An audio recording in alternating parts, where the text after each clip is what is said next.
Hello everyone, Alistair Gold here. We're just not allowed to have nice things, or we're not allowed to just enjoy nice things. I felt I had to do another quick video because if anyone coming to my channel would see like, oh, look at the happiness, look at the positivity, look at the kind of just joy of what a wonderful result and performance against Man City. And then people will be going, but what about all the stuff that's just happened 24 hours later? So yeah, we're going to address that, of course. Guglielmo Vicario, who was so good against Manchester City. I think I was saying in the previous video, one of his best performances for me in a Tottenham shirt, right up there among his performances. Fractured ankle. And if you're not aware when it happened, it was in the first half. I think it was Pedro Porro, if I'm not mistaken, tried to head a ball back. Savinho kind of almost got it to bounce and he lunged towards Vicario, caught Vicario on the ankle. At the time, Vicario doesn't kind of roll around on the floor and really kind of... He just likes to get up and get on with it mostly. And he did stay down for a while. And then we were watching at half time when they all came back out. And he was limping quite heavily. And then people said in the mix zone afterwards, he was continuing to limp as he limped out of the stadium. And just remarkable warrior of a player to have played on with what we now know is a fractured ankle for that long. Just remarkable. I mean, the club said in a statement, we can confirm that Guglielmo Vicario has today undergone surgery for a fracture of his right ankle. Guglielmo will be assessed by our medical staff to determine when he can return to training. We're all behind you, Vic. So this was yesterday, this came out. The irony that he did it in his 50th Premier League appearance for Spurs. And like I said, that he was outstanding as well.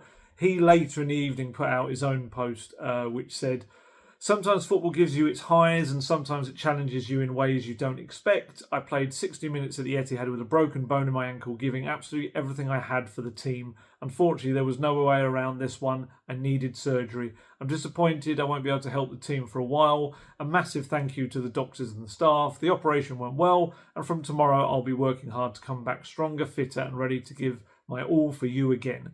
Thank you to the Spurs fans for all the love. See you soon on the pitch. And then the old, what's it called? The muscle arm football emojis and at Spurs official.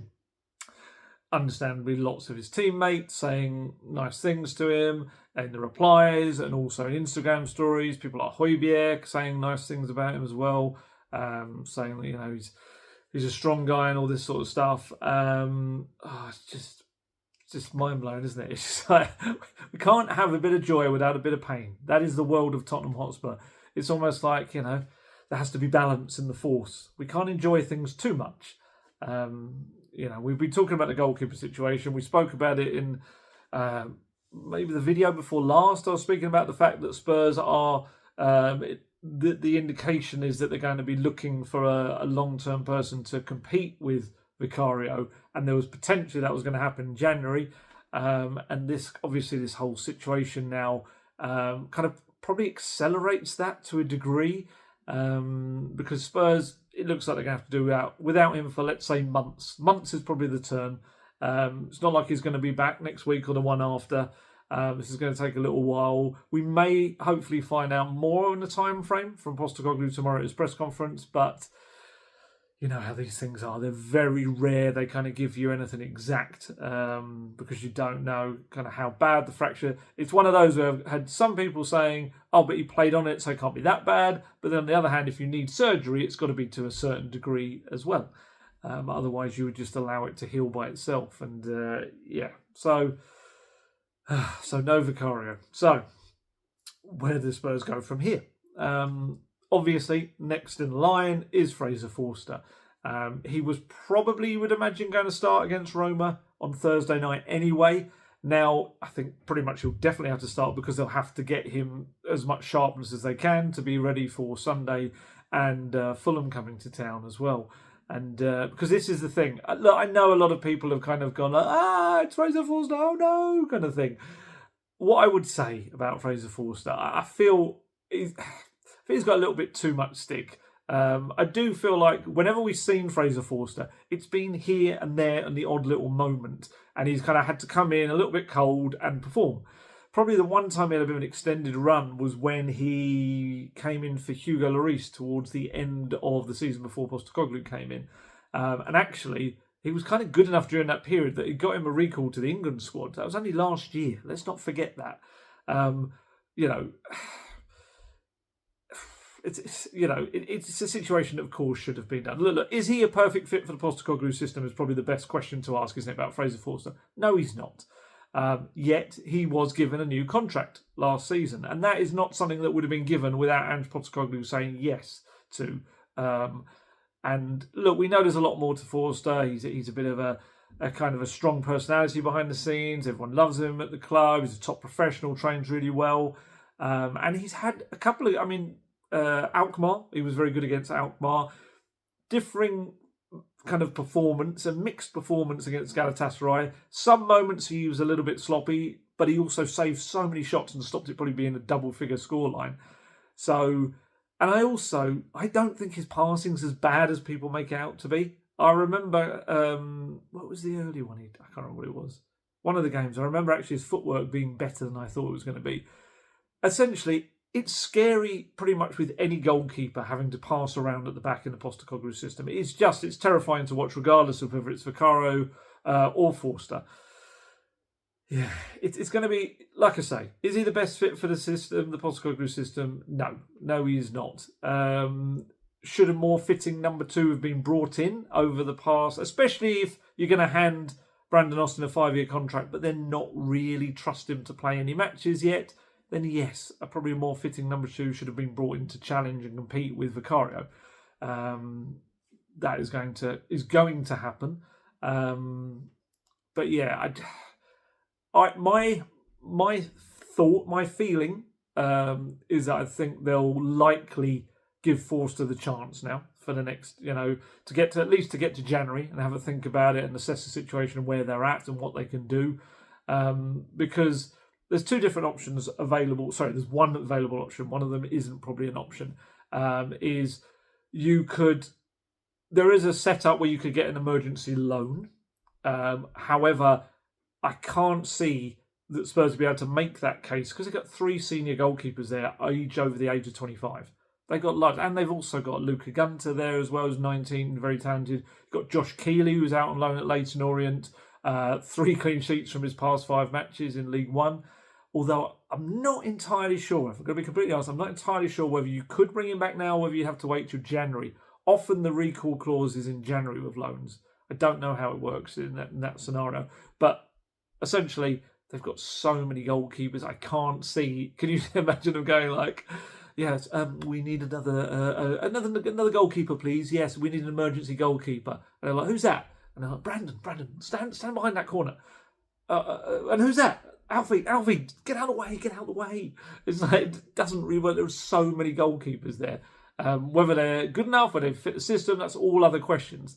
But technically, if you're asking about numbers, it's a very tough sell. The other way of doing it is a free agent.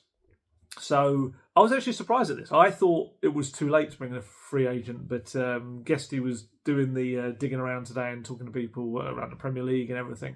And I think Spurs could, technically, because they've only got 23 senior players in their Premier League squad.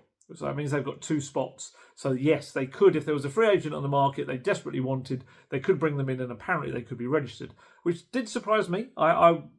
That's an interesting setup because essentially you have registration windows for the kind of point of not, but then it wouldn't be an emergency. But anyway, doesn't matter. Essentially, you can bring in a free agent. That in itself is probably easier, is more a look at that. But actually, when you analyse it and what is there in the market, it's a bit like, it's maybe not quite as kind of appealing. I mean, the headline name that obviously everyone's going on about is Keylor Navas, 37 years old, older than Fraser Forster, former Real Madrid, former PSG keeper. He hasn't played football in a long while. He played, I think it was 4 Ligue 1 games for PSG last season and 2 in the Coupe de France. So he barely played last season, got think his last game was May. So bearing in mind we're in almost December, and he hasn't played for that long. Just imagine how long that's going to take him to get sharp and ready for a game. I mean, he was at Forest a couple of seasons ago. Speaking to people that covered Forest at the time, he was decent. So he's got Premier League experience, but that's a big ask. And there's no guarantee that a 37-year-old goalkeeper is also going to fit into the high-line football and be good enough with his feet and all this sort of stuff as well. Even if he's been able to do it elsewhere, translating into the Postecoglou system is a whole other thing. Other ones around in the free agent market, Loris Karius, the former Liverpool goalkeeper, probably most famously there. He was at Newcastle as their backup for 2 years, I think. He's been available since the summer. I think the Wales international, Wayne Hennessey's around as well. Mostly they're all older keepers. Edgar Badia, their former Elche keeper's out there as well. Some people have suggested, what about maybe Hugo Lloris, because his contract comes to I think it says it comes to an end next month. I feel like I remember there being an option for another year, though. I don't think that's as cut and dried as it feels. I feel like there was an option when he signed for another year. I could be wrong. I think he may have spoken about that in interviews. But also, Hugo coming back, he wasn't playing under Postecoglou anyway, and we know, as brilliant a shot stopper as Hugo was, footwork-wise, would he really be able to handle the amount of passing you'd have to do in the Postecoglou system? Not really. I don't think so. So kind of that's your main options in terms of the free agent market, which kind of, I just feel like I think Spurs are going to try and get through, certainly the next month or so, with Fraser Forster, who is a good experienced keeper. It's just whether he fits the system. And I would say, I hope he gets before people jump on his back kind of thing, give him a couple of games to get some rhythm and sharpness, and I'm sure he'll be it sounds so awful to say adequate, because that sounds like I'm doing him now, but I think he'll just do the job required until Spurs can make a change and bring in either Vicario comes back or they bring in someone else in January if that's what they choose to do. But yeah, it's I mentioned Luca Gunti. He's 19. He's very well thought of. Recently signed a new deal to 2029, didn't he? However, I think at this stage to suddenly leapfrog 3 other senior goalkeepers seems a bit unlikely. But yeah, so Vicario. Oh, I feel so sorry for him. I really do. He's such a good guy. I've done so many interviews with him now. Weirdly, he's only been here year and a half, and actually he sees me because I did that mad dash tonight to Australia for 48 hours for the Melbourne friendly, and he was like, he just looked at me. We were both jet lagged, and he was like, "Why are you here?" Kind of thing. Why are you here? We have to be kind of thing. And I was like, I have to be as well. And then when he saw me in South Korea, he was like, "You get around the world." He's just a really lovely guy. Speaks really well. Good, very good goalkeeper as well. And he's a big miss for Spurs. It's one of those positions in the squad you kind of really don't want to lose that player. You'd probably say right now those players are probably Vicario, Van de Ven, and probably Solanke at the moment, in terms of there's no real like for like, if you get what I mean. Obviously you've got Sonny's a massive player for the team, and in other positions as well. Like probably Kulusevski right now is probably irreplaceable as well, to be fair.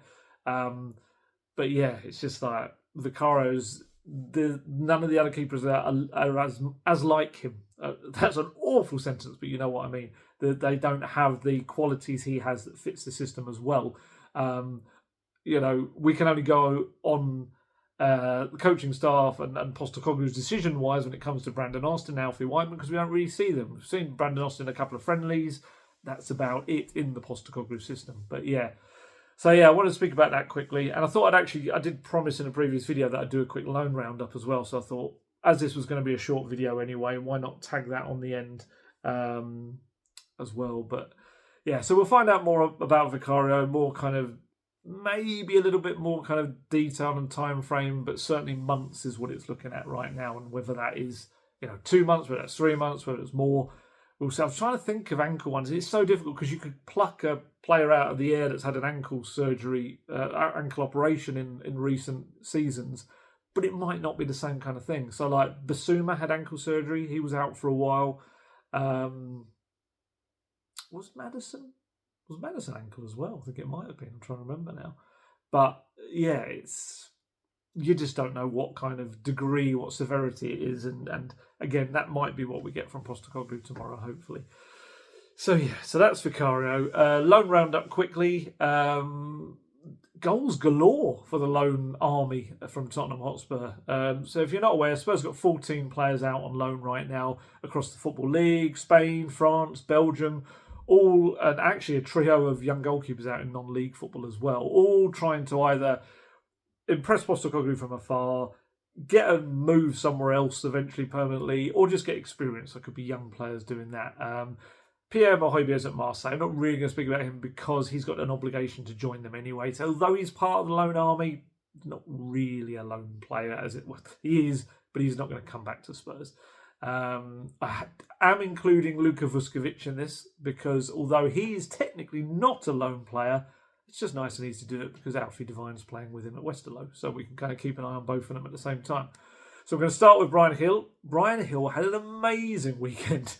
He was, I've watched the kind of extended highlights of Girona's 4-1 win against Espanyol, Alejo Velice's Espanyol. Brian Hill was brilliant, especially in this kind of early, 20 minutes or so. He just had this amazing first 20 minutes.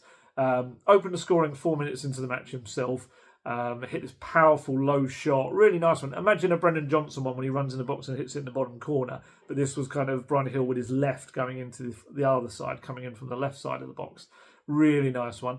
Then he tried to put it across for someone. It got blocked, but he showed tenacity to cross it again to the back post to Bojan Miovski to tap it in from close range. And then on 20 minutes, did a lovely 1-2, Brian Hill, and did this beautiful chipped cross to the back post where again, Miovski was there to knock it home. So, ended up 4-1, and he was brilliant. A goal and 2 assists.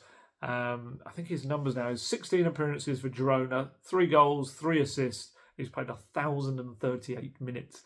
They're in Champions League action, Girona, tomorrow night against Sturm Graz. So, he's good for him. And obviously in that game as well, Alejo Velice, he played 64 minutes, but couldn't really make much of a dent for them. He's got 4 goals in 14 appearances in all competitions because he got a hat-trick in the Cup. So, better loan, much better loan than he had last season, which was a bit of a disaster. But, he's just kind of finding his way a little bit, I guess, in the European game, as it were. Who else? We've got Alfie Devine, Luka Vuskovic. I was going to talk about them. Alfie Devine had a great day at the weekend for Westerlo. 2 goals. His first 2 goals for the club. First one is a beauty. If you get a chance to watch it, it's floating about on Twitter somewhere. Someone plays this cross into the box. He takes one touch and just hits a rocket into the top left corner. It's a beautiful, beautiful goal. Second goal was a little bit more cut and dried, following up a save shot and just kind of rammed it in from close range. But it did really well. 84 minutes he was on the pitch, as well as the 2 goals, 8 touches in the opposition box, won 3 tackles and recovered the ball 4 times. Very busy. Luka Vuskovic had a good game, kept a clean sheet, helped the team keep a clean sheet, 3 clearances, had 2 shots himself. You often find that with Vuskovic. He's quite involved at the other end of the pitch as well. Be interesting to see when he comes to Spurs whether he can kind of replicate that in the Premier League. And he actually had the highest pass success rate of anyone with a Westerlo shirt on of 85.7%, making 49 passes, second highest amount on the pitch. And he made 6 successful long passes from the 10 he attempted. There you go. Some stats on Vuskovic. He's a little bit of a playmaker at the back. So yes, I think very much Spurs are going to be having a big old look at him in the summer to see where he's at when he arrives. Manor Solomon, also another one, like Alfie Devine, got 2 goals at the weekend. Leeds beat Swansea 4-3. It was a mad game, that was. He tucked home from close range early on from Dan James's pass. Goals kept going in, then he smashed one into the roof of the net to make it 3-2. Swansea got an 89th minute equaliser, but then Wilfred Gnonto, I'm not sure how you pronounce it. I never know how you pronounce it, whether it's a G silent or not. Hit a last gasp winner. It was just a mad end to the game as well. Leeds Live gave him an 8, Solomon, in their player ratings with a review. 2 goals and the ideal platform for him to now build from through the winter. They were finishes he would be expected to bury, but he did so emphatically, not always involved in the build-up, but at the sharp end of the attacks when they did hit the box.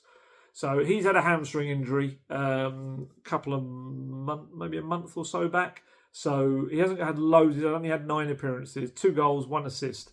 But he should start building up a bit of a head of steam now. Talking ahead of steam, Dane Scarlett. Dane Scarlett is absolutely on the goal trail. I think I spoke about him or touched upon it in the last video. He's really finding his groove now, which is great as well. We'll say it'd be lovely if he's got a future at Spurs, but if he hasn't, then he's showing that he can score goals in the Championship now. So he's going to have a good career as a striker, really, as long as he can keep on this trajectory. Came off the bench this time. Might have been because he'd been playing for England under 21s. You might remember me saying he scored against Netherlands with that really good diving header in the week. But he came off the bench 7 minutes in the second half and hit a lovely low finish into the bottom left corner. Really nice with his right foot. And that means he's got 4 goals in 7 matches right now, as well as his goal for England under 21s. So yeah, he's in good form right now. On Oxford Mail's player ratings for his display, he got a 6. Bear in mind he wasn't on the pitch for long. His goal gave hope for an unlikely comeback while he offered a presence up top. So he's got 12 games for Oxford, 4 goals in the Championship across 426 minutes. So like I say, but 4 goals in 7 matches. He's started to find his way, which is great. We've got Ashley Phillips at Stoke. Ashley Phillips got another 90 minutes in his belt. Stoke drew 1-1 with QPR at the weekend in the Championship. He's now become a regular starter under their new manager, Narcis Palak. And I quite like looking at the local papers because I obviously can't watch every game these players are in. I'll watch extended highlights and stuff, but I always like to go to the journalists that cover it and and read their ratings. They're always a good indication of kind of how the player played. He got a 7 from Stoke-on-Trent Live. Ashley Phillips did with a review. It was a good review. The young defender made a big impact in the first half, showed composure and stood up to his task well as QPR poured forward at the end of both halves, airily dominant and kept his cool when under pressure. So he's got 9 appearances with Stoke, 695 minutes, and he got a lovely goal in the Carabao Cup against Southampton, if you didn't see it a few weeks back. Lovely back-heeled finish. Leighton Orient have got 2 Spurs players right now, maybe just for right now. Jamie Donnelly and Josh Keeley. Josh Keeley, as I said earlier, he's got back-to-back clean sheets, 3 clean sheets out of 5 starts, absolutely smashing it. 0-0 against Stevenage at the weekend. And he's become a real key part of that team. It was always the kind of feeling that was going to happen, but at first he had to get past another couple of goalkeepers, but he's done it. I think what really helped him, he had a good couple of cup appearances, and that just kind of got him a shot in League One, and he's absolutely smashing it for him, which is brilliant. Not so much happening for Jamie Donnelly, unfortunately. It's just his game time's just gone off a cliff. It really has. He's been left out of the matchday squad for 3 of the past 4 games, and the one he did come on, he just came on, I think, in the 89th minute or something.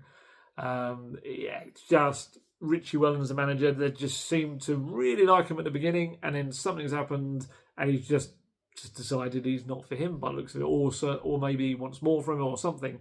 But if it goes at this current rate, he'll get called back. There's no way that he spends the second half of the season there if this continues, because especially a player like Jamie Donnelly with the ability he's got a long contract at Spurs. You don't want to waste it. You don't want him to be at Orient and just not playing. It's no good to Orient, it's no good to Spurs, it's no good to Jamie Donnelly. So I'm sure they'll kind of analyse. I suppose you could bring him back now, maybe, if you're allowed to. Like I said, I don't really know with his loans whether if all sides agree they can come back and they can maybe just play under 21s football. Personally, I think you probably stick it out till January, don't you, really? And then there was no shortage of clubs looking at him in the summer, and I'm sure there's no shortage of clubs looking at him right now, waiting to see if he's going to come back onto the market. So, yeah, it's a shame that hasn't worked out because it looked like it really was to begin with. It's just kind of fizzled out for him. Matthew Craig, a little bit similar in a way. He started really well at Barnsley. He was getting loads of starts, and just the past couple of games has been an unused sub. Hasn't been able to get game time. If you're not aware, Matthew Craig is 21-year-old, Scotland under 21 international as well, defensive midfielder.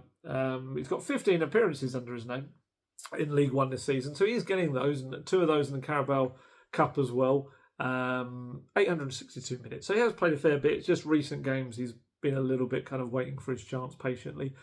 George Abbott and Notts County in League 2, he's getting lots of game time, lots of 90 minutes, playing as a defensive midfielder for them, doing really well. 0-0 they were at Newport County at home against Newport County at the weekend. He's made 13 appearances for them already in the league, 1 assist as well. Bear in mind he's a defensive midfielder, and he played in the FA Cup game for them as well. And now quickly, the 3 goalkeepers are at non-league level. You've got Kerry Blowden, who's at Averley. He's only 19. He's pulled off his second penalty save during this loan. Couldn't stop Averley from going down 2-0 at Hampton and Richmond in National League South. But he's played 15 times for them now in the league. And yeah, it's going really well for him. I think you've probably heard me say this before. Getting a goalkeeper alone is one of the toughest kind of gigs you can kind of look for, because there's so many teams that need a goalkeeper, and there are so many goalkeepers out there. So to be able to get a goalkeeper alone move, it's a big deal. And that's kind of why sometimes you see goalkeepers going to certain countries or levels that you probably think, what? And it's just literally because there's an opportunity. I mean, Brandon Austin, I think he went to Denmark, he went to MLS as well, or was it level below? No, I think it was MLS with Orlando, I think it was. Alfie Whiteman's been to Sweden a couple of times. It's just wherever there's an opportunity to get first team minutes. And yeah, we've seen this with Josh Kelly doing well at Orient, Carrie Blowdon at Averley. You've got Elliot Krasnicki at Bishop Stortford, which is a club I used to actually cover, one of my non-league teams as well. So I'm delighted to see him there. He's only 19 as well. He's doing really well for them. He kept a clean sheet at the weekend. They beat Barwell 1-0 in Southern League Premier Central Division. He's on a month's loan, which began on November the 12th. I think Stortford are looking to extend that. He's helped them. They've won 3 in a row, and he's doing very well for them. And there's another young keeper, even younger, 17-year-old Charlie Warren, who is at Barton Rovers in Southern League Division 1 Central. He's expected to be there until the end of December at least.